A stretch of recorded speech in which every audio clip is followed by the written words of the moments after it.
Good morning. This is Pastor Sherry, and looking forward to having these few moments in the Word with you today. I've been teaching out of the book of James on Sunday mornings, and I've titled the series, This is Where We're At. And I truly believe, child of God, that when we look at James, which is a book of faith, and it's leading towards the wealth transfer, that we are getting very clear instructions on how to position ourselves for that wealth transfer.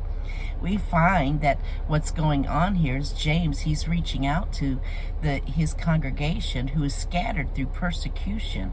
And I don't want to focus on the negative, but we are living on a time where we're seeing more anti-Christian stuff coming down the pipe.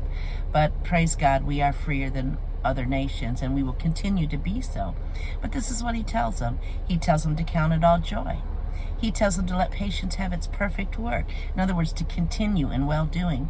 He talks about holding fast their confession of faith, to keep corresponding action to the work, not to show favoritism amongst people. It would be tempting under the pressure of persecution to show a little bit more favor to someone who's influential, so that we could continue in that favor with them and have compromise. You don't do it. You just be led by the Spirit with all people.